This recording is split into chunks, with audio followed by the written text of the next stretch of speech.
Welcome to Chaos2Cured podcast.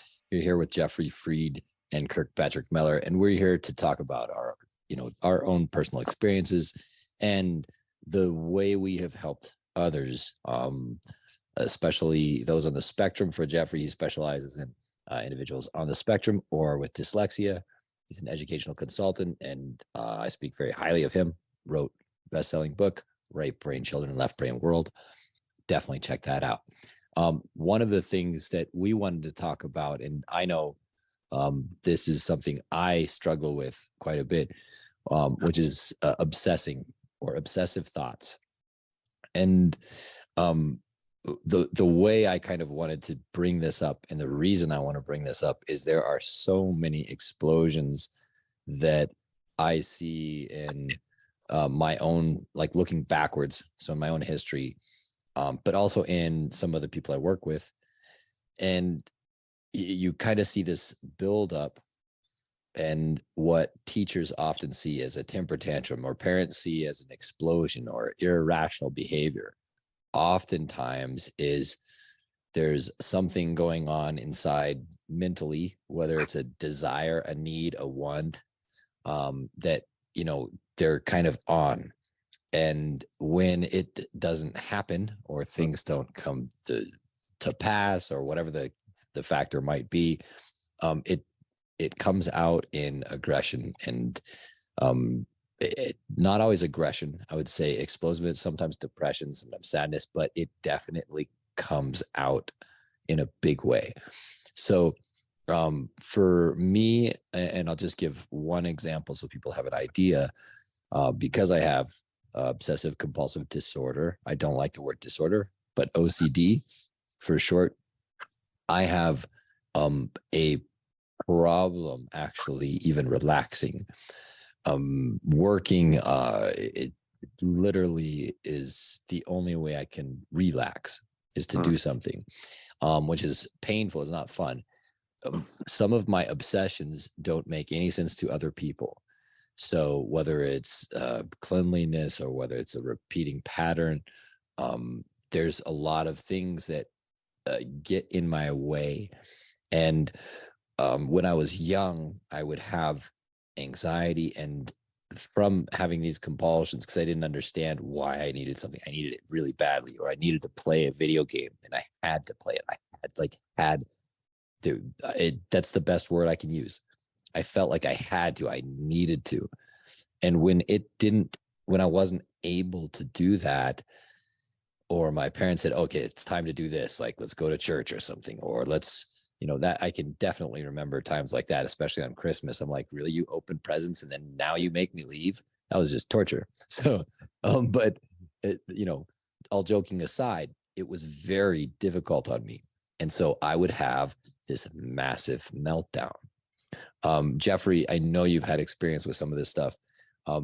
Just speak to the issue and give us some idea and thoughts on it. Okay, well, I'm going to preface what I'm going to say with something that I fervently believe and have had so much feedback that suggests that I'm right. The people whom I work with, they're not all on the autistic spectrum. Probably 75% of them are, and they vary in age from young to old, as little as 6 and as old as 60. And what I know about these people, because again, it's not all people on the spectrum, it's people who are more visual, less verbal, very sensitive, what they call HSPs, highly sensitive people. That's become the rage lately. There's beginning to be a lot of interest in that. And the statement I made is, and I fervently believe that sums it up, is people like this have every sense that everyone else does, only more of it. So what that suggests to me is that when somebody like the people that I work with, I'm just going to call them highly sensitive people, HSPers, when they get upset or when they get interested in something, they focus intensely on that, and they can't leave it. And if they leave it, they get very uncomfortable because they're kind of doubting whether they're going to get back to it again. Remember, it's hard for these folks to focus, but when they do, they focus really, really well, really, really deeply, and far deeply than neurotypicals do. And then once they're into something, they get disturbed before they're done with it, finished, successful, whatever. Um, but there's sort of a subtle reminder that they're going to have to somehow establish the focus again. It's hard to get into it. They get into it, they get taken out of it before it's satiated, and they're worried about the difficulty of getting back into it again. It's also frustrating for these people because they are not multitaskers. They like to start something and focus on it and until they get disinterested or solve whatever it is they're bothering. So that feeling of, man, I hate to leave this. It's an obsession, and it really drives them nuts. And another aspect of this is that these are folks who absolutely, I mean, most of the autistic people love schedules. They love to finish, so they want to progress to something, solve it, and then move on.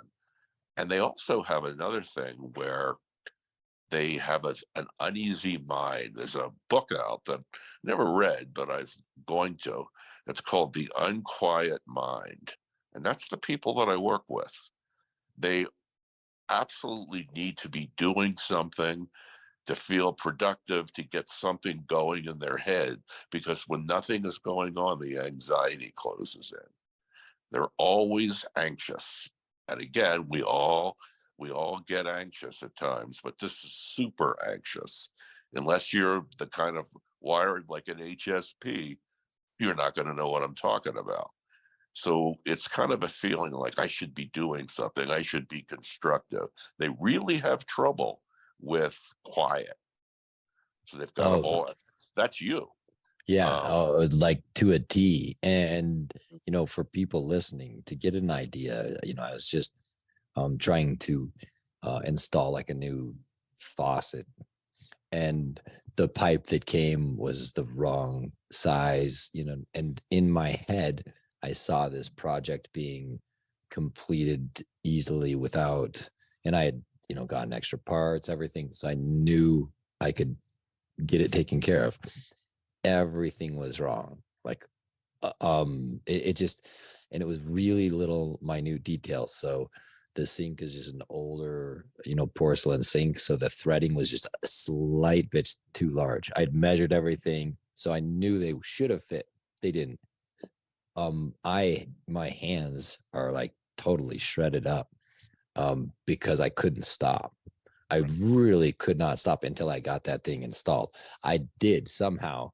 And the, like you were saying with that super focus, it's so hard when I have a plan laid out. You mentioned schedules. I'm not necessarily that I cannot be impulsive if I did not have uh, the other traits. So without my ADHD, I would never be impulsive at all. And the other aspect, which was mania in the past, that made me impulsive, but my nature is definitely not. And a constant need to stay busy. You mentioned that is absolutely how I feel. The HSP, that's really an interesting term. And I would definitely say I fit on that.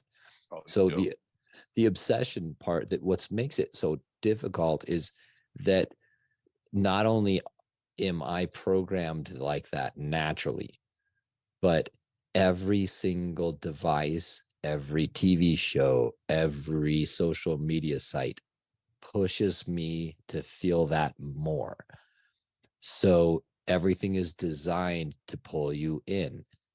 It's designed to trigger certain habits. They want you to come back and click something. Oh, you haven't been on this site for 2 days. They send you an email. Oh, you haven't been here. Come click on this again. They want established habits. And the problem with me is if a new habit is introduced, I sometimes it gets attached to my OCD, and then all of a sudden I have a compulsion to do something new. So I had one person that liked the volume. It had to be at even numbers. And for some reason I picked that up, which is so annoying. So sometimes I want the TV to be perfect if it was at 53, but no, I have to turn it to 54. Right. So, or 52. So it's, there are these things. And you said a person that is a neurotypical mind, they have never, really, I guess, gone outside and felt like, oh, the sun is just like burning my retinas. That's how I feel every time I go outside. I like dim light. I'm sensitive to everything. Um, and, uh, you know, the obsessive thoughts. I do want to bring this out for the parents. What happens too is when I was going through, and you mentioned this before, like the completion, whether someone is speaking or whether they're doing a project or they're playing a game, when you say, oh, it's time to be done, and this game is designed to keep them hooked, first of all, but number two, their mental state was all about solving it. It's a disruption. It's hard to stay calm. It'd be the same thing as if you were like on the verge of solving this massive equation that's going to change the earth, and somebody came up and pulled your chair out from underneath you and said, okay, come on, my turn for the computer. And that's how severe it feels. It's silly, and parents I know get frustrated with phones, with iPads and devices and games. So I get why the parents do that, but a lot of times it's better to start setting guidelines and also lead by example. I do want to say, no matter what my parents did for me, there was not much, medication is needed for me to function in terms of without it getting in the way of my life. But some of the things, and Jeffrey, I'd love to hear some of the solutions you might offer to some parents. The things that would have helped me had we understood more would have been kind of telling me ahead of time. Like, so let's say no surprise parties, right? So impulsive things like, oh, we're going to go up to the mountains today, and you hadn't talked about it at all. You might get a temper tantrum, and it has nothing to do with where you're going. It has nothing to do with the activity. It has Right. nothing to do with the day. Yeah, exactly. It's a change. And that obsessive need, um, you know, to whether it's follow a certain plan. Um, so letting me know ahead of time, my mom would do that, which was very helpful. That's What are some things you'd suggest? well, that's one of them. That's the big one. Keep the surprises to a minimum. Allow the kid to express why. Try to get them to express why they feel so frightened. Just say why. What do you expect might happen? And allay their fears, but definitely talk about it. Don't repress it. And you have to realize demystification is a huge part of this. The free floating anxiety is there, and it would be in you when you're not doing something. What's left to fill the void is free floating anxiety. Everybody has anxiety, but again, ad nauseum, these people have anxiety to the third power. So, anxiety for a neurotypical could be crippling. Imagine that anxiety if it's cubed. It's just paralyzing. It's one of the negatives about being a highly sensitive person. There's positives and negatives to everything. And the positive, I guess, to being HSPs, you can read people real well if you choose to do so. You can read trends real well. You can really become an expert on something that you're interested in, but you're going to be most likely be plagued by an unquiet mind, anxiety when there's nothing going on. That's why so many people, I mean, there's two kinds of people that I work with. There are those who are abnormally I guess the word would be gregarious. They're always wanting to be around people, always wanting to be partying, always wanting to be high. Um, just anything that will keep their mind occupied. The other type of person, and this is where I would fit in, is somebody who just just withdraws. But then I don't have free flowing anxiety either. It's not part of my profile. Um, I I love don't that have word. The I don't free have flowing anxiety definitely fits me. It's like a cloud. And the moment I'm not doing something, it's just like I'm drenched. It's it's like waiting around the corner. And the the thing with and work, it's an interesting correlation between anxiety and obsession. So compulsion is a different thing, and we can talk about that. We need to do a show on OCD anyway, because it's a really fascinating and misunderstood oh yeah, right. issue. So, but for me, when I get a need, I remembered I would look at something, and I would have to have it. It's like, I think it was a mini disc Walkman or something that came out. I was way younger, and I remember I would not let anyone rest until I had that thing. I would have torn the whole city apart. It's just absurd how driven I was for that. And my parents tried to control.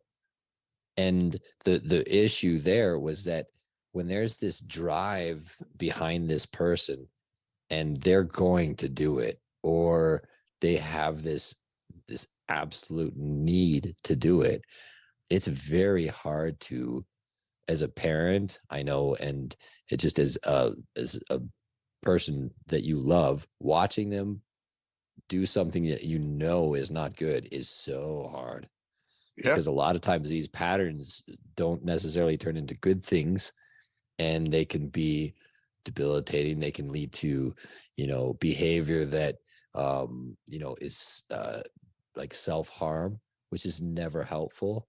Those are also very tied into the same. I love the free flowing anxiety, that image of a cloud of anxiety just sitting around. And I would say I'm definitely the type of person that turns inwards. I definitely don't want to go out, because then there's more outside of that world. That's, again, that would be an impulsive thing to do. So I get very withdrawn, but then I'm just in my head. yeah. So it's Mhm. literally like I'm torturing myself. And yeah, um let me throw this in too. It's what's happening is you're in your head because what's out there is so disturbing that the only way you can deal with it is crawling within. And it's very tempting to go in your head because people like you, they have incredibly rich imaginative. I mean, when someone like you daydreams, or me, we daydream. We're world-class daydreamers, and it's very tempting to go into there, which is a more pleasant world than what we call loosely reality. So it's very tempting to go off into your head. The other quick thing I want to throw in is that's why you can't sleep. That's why 90 some percent of people, this is a hard statistic, 90 some percent of people on the spectrum have major sleeping issues. If you're on the spectrum, you will have huge issues with sleep, because you can't relax. Every time you sort of start to drift off, you catch yourself. And then when you start getting nervous about, I have got to be up in 5 hours or 7 hours, I got to relax, and you can't force relaxation. But when you relax, you feel like you're going to be clobbered. It's a surprise thing again. The same factor that makes you terrible with surprises is why you can't sleep. Because if you relax, you're going to get clobbered. That's what your history has taught you. That's your view of your paradigm of reality. So that makes perfect sense too. And medication for anxiety I'm mixed on medication. I like some, I don't like others. I don't think it's a total answer. But if you have OCD or you have a lot of anxiety, you need to do something about it. And one of the things you need to do is work with a doctor, shrink, whatever, and find out what it is that can help you and naturally curb the anxiety. Because you're not going to be able to do it by yourself. That's something I know you figured out. You can't will it. It's like yelling at someone to relax. How the hell are they going to relax if you're yelling at them? Exactly. Yeah, so it's a tough one. But getting it out in the open, taking anti-anxiety medication, avoiding foods that raise cortisol levels is definitely a smart thing to do. And try to live a predictable life. Tell your friends and relatives that you don't like surprises, and please do the best they can by not doing that. They're not going to be perfect, but you just basically avoid it whenever you can. You understand what it is. You realize that you're not being cursed. You have strengths and you have weaknesses, and focus on your strengths. They're very, very strong, and try to stay away from your weaknesses when possible. And that's kind of my last take on it. No, those are all really solid. I mean, for me, there's few things that are helpful, and I hope as our minds evolve, we can be open to some of the alternative medications that are also out there, because I think there's a lot to it. And we've talked about critical flicker fusion frequency, or CFFF, in a different show before. There's a lot there. For me, being able to break a pattern is a win. So a lot of times I will set up an easy pattern to break, something that is like more mundane. So let's say you click a light 3 times every time before you leave a room. The last one of maybe the night, click it 2 times and see how long you can make it last before you do the third. It's not going to be long. You have to gently ease yourself into it. And people can look up, it's called surfing the urge. And I think, are you for the Unquiet Mind that you mentioned, the book, I think that's a bipolar book. Is that? Yeah, I don't know. I didn't read it, but I've read of it. And yeah, I think that's with Kay Redfield Jameson. I think she wrote it. Is that good. That might? Yeah. So it's definitely a decently written book on bipolar. There's a few parts in there that I don't totally understand, because she's able to like write poetry, I believe, and don't quote me on this, but in the book I think she can write poetry while she's depressed. And when I was depressed, I couldn't even like move. I was catatonic. So there was some, and again, that goes to show how different every person's experience is going to be. So if you have a child that has some of these like explosions, talk to them. If you figure it out that it's a pattern-based thing and you break the pattern, I loved what Jeffrey said, take the surprise away. Definitely just, give them a heads up and work through it. And I have to say one last thing. Again, Jeffrey, you used a perfect word, which was demystify. Demystify the fact that, we're so focused, and I honestly want to do a show on this, but we look at everything the wrong way. When school, we look at, okay, you have to get a 95%. We never look at it of, wow, you got this many. It's always a negative. We always look at things from, you have to do it, you missed this must be perfect. And all of that stuff just adds to, honestly, the stress and the anxiety. Those add to the compulsions. They make it harder to control. It's a vicious cycle. So talk to somebody that specializes in mental health, reach out to support groups. And hopefully this show will help some people not feel alone. It's completely okay to be like that. There's nothing wrong with it. Just understand yourself. So that, I'll close out with that. Jeffrey, did you have anything to add? No, I pretty much covered what I wanted to. As always, Jeffrey, thank you. Your wisdom is always helpful. Thank you, everybody, for listening. We really appreciate it. Feel free to reach out for questions, and certainly share, like, subscribe, that normal stuff. Have a great day. We will be back. Thanks so much. Thank you so much for listening to Chaos2Cured podcast. If you enjoyed the show, please share it with everyone you know. And definitely like, follow, and subscribe. Certainly leave a comment if you'd like. Let us know what you'd like us to talk about the next time. Also, in our show notes, there should be direct links where you can follow us on our social media, as well as reach out to us directly.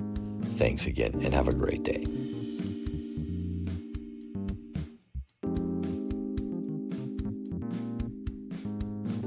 The views, thoughts, and opinions expressed on Chaos2Cured podcast are the speaker's own. All discussion is based on our own experiences.